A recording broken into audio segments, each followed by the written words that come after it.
Hi, I'm at Reardon, and thanks for watching this Wednesday evening, February 8th, West weather update from Nutrien Ag Solutions. I thought I would start today looking at the western United States, the last 60 days of precipitation anomalies. I think something that jumps off this map certainly is California. We saw in early January a series of storm systems associated with atmospheric rivers that pummeled the state one after another, finally taping off, say, January 17th. But a lot of this rainfall fell here through the middle part of the state, extending even inland into the Intermountain West. Much of it as snowfall, right, in the upper elevations.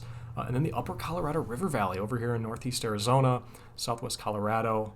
The water situation has improved there due to an increase in the snowpack. This is, I think, largely good news as a whole if we're talking about agriculture long term, but I don't want to ignore the immediate impacts to the flooding, some of the serious winds that came through.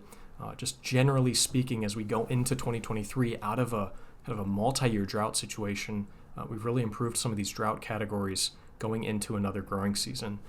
You will notice, right, the excessive rainfall in California here, Nevada.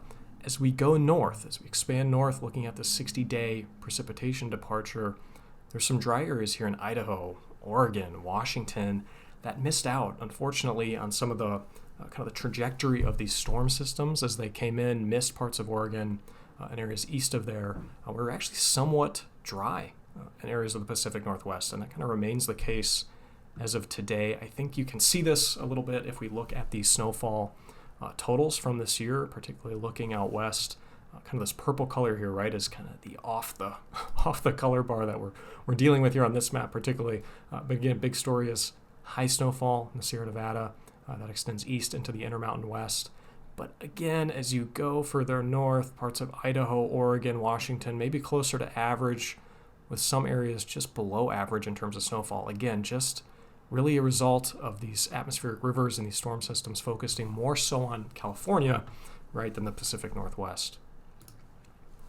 If we take a closer look at some of these high elevation stations recording precipitation in the North Valley of California, our current year here, our current water year starting in October of 2022 is right here in this line in blue. You can see an average water year is here in this light blue, this curve that we can see. And you'll notice that here in early February, we're really creeping up all the way to this average total for the entire water year. It's impressive what we've done in California in terms of precipitation. We've really surpassed a lot of these recent years. We're close to our total from 21 and 2022 already right here in early February. That's even more so the case as we go further south across the state, the Central Valley, San Joaquin Valley. We've really nearly reached that average here, again in early February, well surpassing some of these recent years that got us into this multi-year drought, kind of knocking on the door of the 2018-2019 wet year, the most recent wet year on memory. Looking to the far southern valley, the Tulare Basin, similar story to the Central Valley. A lot of snowfall, a lot of precipitation in the upper elevations, surpassing these recent years. Certainly, again, knocking on the door of the 2018-2019 precip year. I will say, with the understanding of flooding and the impacts there, we do have even more room to improve from here. I know we've kind of reached the water year average, but given how severe and how entrenched that drought was in 2022, I'd almost like even more water. Right, to get into some of these reservoirs, to get into the snowpack, to increase that savings account. If you consider the snowpack our bank that we're going to withdraw from throughout the next few years, we even have room for improvement. It feels crazy to say that given some of these snowfall totals we've seen over the last few weeks. Taking a look at some of those reservoirs as of here in early February, a lot of improvement certainly since 2022. Many of these stations now on these reservoirs reaching their historical average. The Millerton Pine Flat Reservoir reaching their historical average. We even have a reservoir over here on the coastline, Cachuma, which has reached capacity, something we haven't seen in a long time in California, certainly. And just as a result of all these storm systems coming onto the shore, bringing precipitation into these reservoirs. Just a different way to visualize the snowpack across the west here, looking at each individual basin. This blue color here we see in California, Nevada, Utah, 200% above normal for a typical snowpack at this time of the year. Just really well above trend as a result of those atmospheric rivers and storm systems coming through. As we go north of there again, just to reiterate, areas like Oregon, southern Idaho, now we're moving from well above average to slightly above average, or even average to below average, getting into parts of Washington, Montana, northern Idaho. So again, areas that weren't focused on with some of these storm systems are getting a little bit dry, and they're a little low on their snowpack. Going over again to the upper Colorado River Basin, still seeing pretty good levels here in terms of snowpack. This was something that was in the news just last year in 2022. We saw Lake Mead water levels that you're seeing here bottomed out in late summer. There are a number of news stories that came out at this time. The situation has been improving marginally as we've gone through the winter here. Lake Mead water levels are up. And if we look at the upper Colorado River Basin feeding some of these reservoirs here, we can see this purple color here, 150% above average in terms of their snow water equivalent.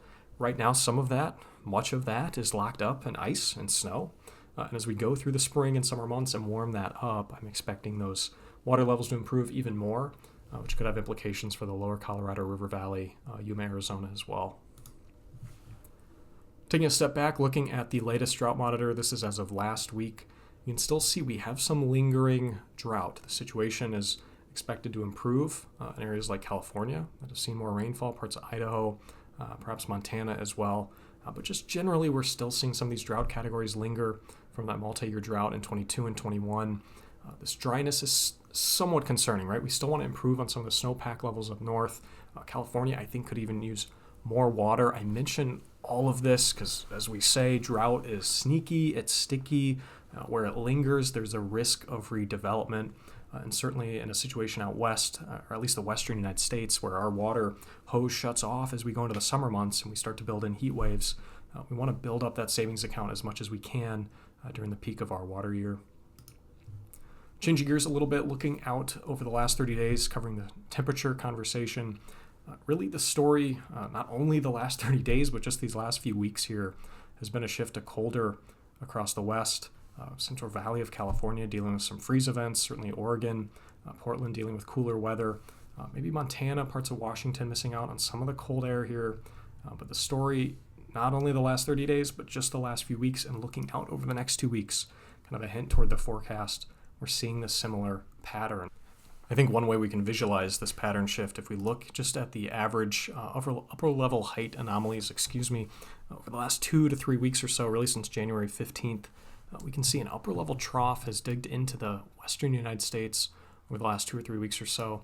And this upper level ridge moving into the northeast Pacific. This has cut off the flow to some degrees from the Pacific Ocean that brought a lot of that moisture, rainfall, snowfall in early January, and has replaced it with this trough. This has brought in colder air that we've seen kind of inversely. It's helped to bring in warmer air and precipitation into the eastern United States, which has kept things warm and wet over on this side of the country. The result is it's been quite a bit drier in the western U.S. If we look over the last 14 days, this red color here signifying where we're below average in terms of this time period. California, Oregon, Washington, Idaho, all the way across the Intermountain West. We've been generally drier as a result of that ridge, blocking a lot of that Pacific moisture from getting into the western United States. Kind of shifting into the forecast here now over the next 10 days or so. I'll take you back to this evening here on Wednesday. I will walk you through Thursday into Friday, February 10th here. You'll notice we do have a system coming on shore in British Columbia and Canada. We're expecting a lot of rain and snowfall up there. But as far as the western United States, some of this rain makes it into Washington and Oregon, but it's a fairly weak system. There's kind of this reflection of it, or this weak low pressure system that skirts its way down the California coastline. But we're not really seeing serious precipitation amounts out of this. Maybe 6 to 10 inches in the upper elevations of the Sierra Nevada. Maybe light showers making their way into the Central Valley. I'm not expecting much out of this in the way of watches or warnings by any means. We do have something of a little bit more potent of a system. You can see here coming on shore in the northwest again, similar trajectory out of the northwest, kind of coming from that Alaska source region. These storms coming out of the northwest, this trajectory like this, they tend to be cooler and they tend to not have as much moisture, rainfall, and total snowfall associated with them. Keep that in mind as you watch this animation play forward. We do see kind of a quick burst of snow come through Idaho, parts of Nevada, but not a ton getting into California, the Sierra Nevada, not a lot of rainfall in the Central Valley, and it really doesn't amplify and start dropping a lot of snowfall until it gets well into the Intermountain West, and really that upper Colorado River Basin we were talking about earlier.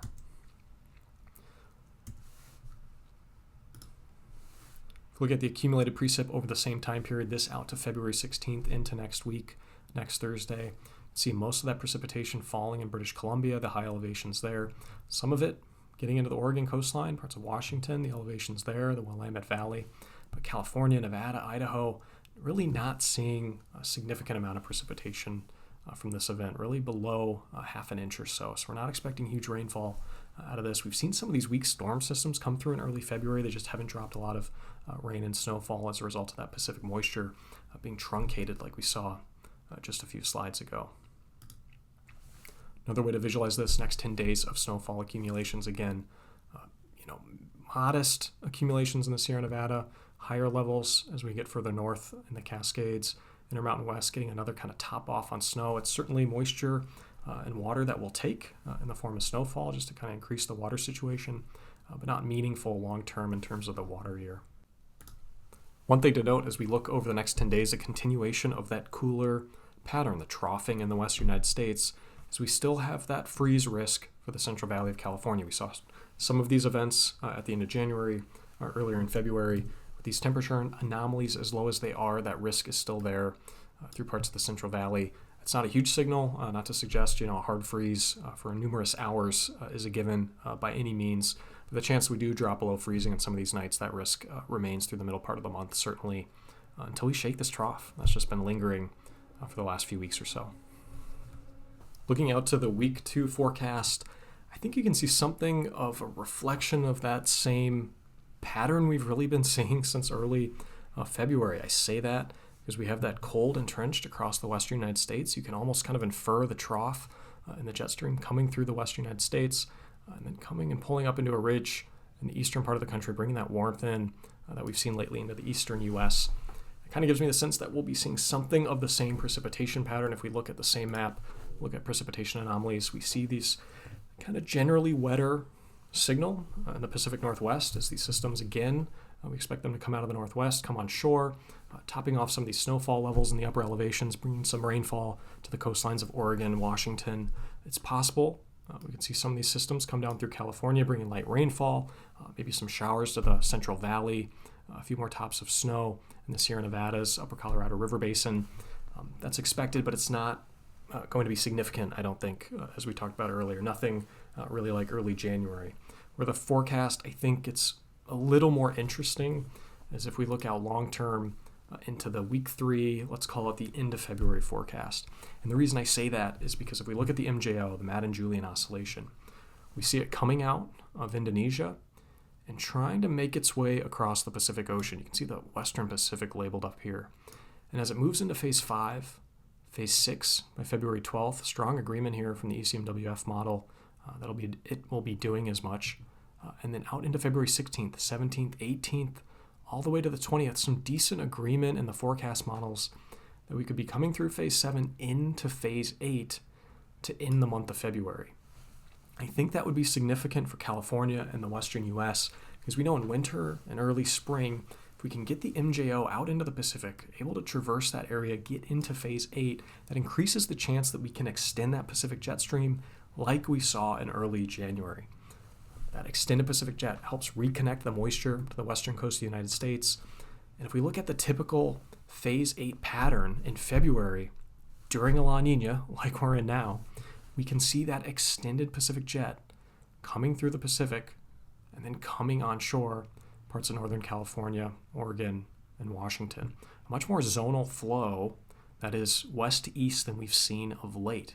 I think that would increase the precipitation chances, give us a more bona fide, significant rainfall and snowfall chances as we get into the latter weeks or the latter days in February here.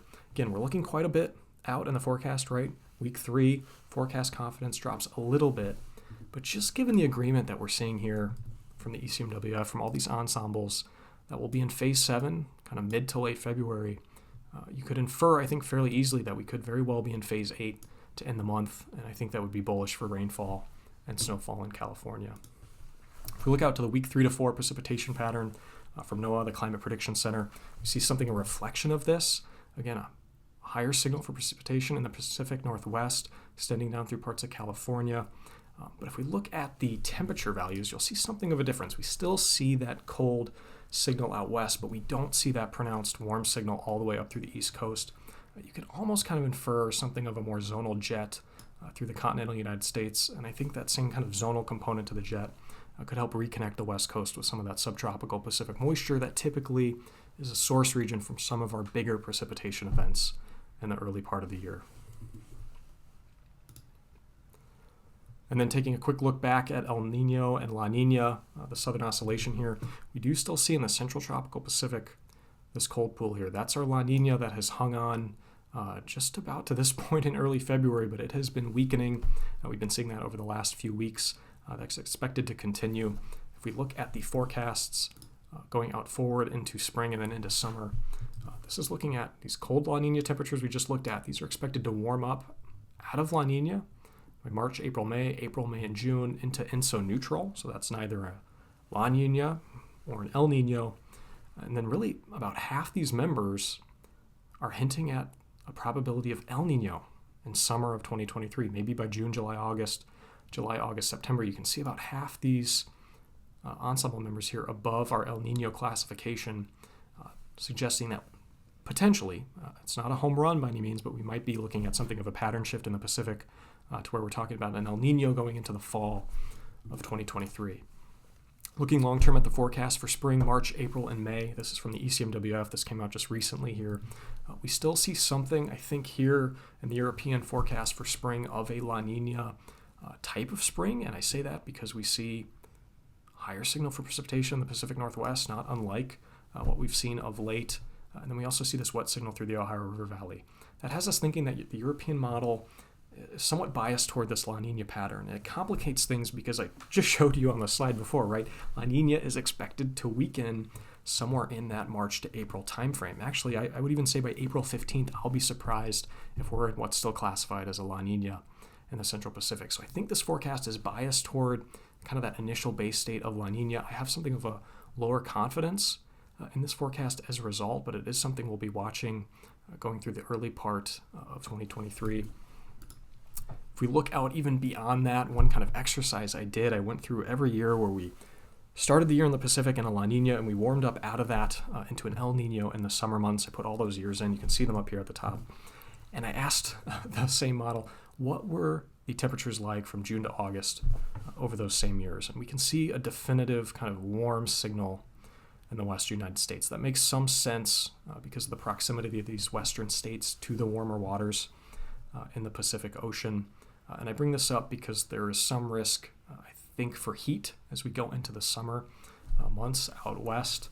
I kind of give you a sense for this. If we look at the Climate Prediction Center, NOAA's temperature outlook for June and July, August over that same time period, right, you can see some agreement with that climate exercise we just did, these warmer temperatures through the Intermountain West. I think that would include California. If I extend this out and look at their forecast for July, August, September, we can see, again, agreement of this heat and through the Intermountain West, extending all the way over to the Pacific coastline here. We are coming off a La Nina year where we had good water come on shore in California, high snowpack. Usually that's good news. It's good news certainly for agriculture going forward, but there is a smaller risk for wildfires. We had a very dry year last year. We just brought a lot of water onto a lot of these areas, and that's going to green things up a bit. That can actually grow some fuel potentially for wildfires in the next summer. That's something we'll be watching as we go into the new year. It's not something where we're hitting the panic button by any means, but we had a relatively weak wildfire season last year, at least compared to a year like 2020. It's possible, given the heat that's forecast right now, given that connection to El Nino that we're seeing forecast out west, that we might be dealing with some heat waves and potential wildfire risks in summer of 2023, late summer, early fall being the wildfire season. Quickly, kind of end of the video here as I finish up, I wanted to cover Hawaii. I know it's been very wet out there. Just looking at the 5-day total to end their month of January, some of these precipitation totals from Maui and Kauai are really quite staggering. Is not millimeters. We're talking inches of rainfall here in some of these stations, 30 inches of rainfall falling in some areas of Maui. Again, this is a very rainy part of the world, arguably the wettest area of the world in Hawaii, and we are in their wet season from really January through March. But even considering both those things, they're above average for the same period for rainfall. I mean, 5 days, 30 inches of rainfall.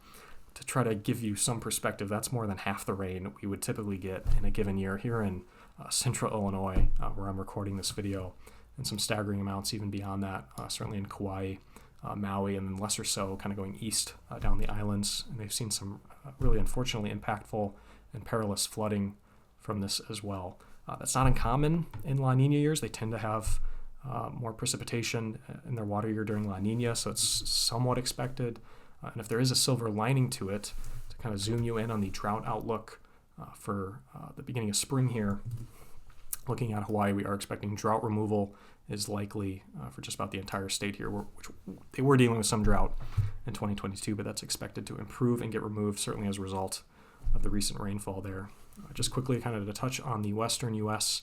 drought forecast here, removal expected in Idaho, improvement certainly in some removal in Northern California. We are still seeing something of drought hanging on across the Intermountain West. Even though it's going to persist, I expect the situation to improve, but again, I will feel better and better as we start to remove some of these categories from the drought map. Just knowing that drought is sticky, it's sneaky. Get rid of it if we can. That's all I have for you tonight. Thank you for listening. Hope to talk to you soon.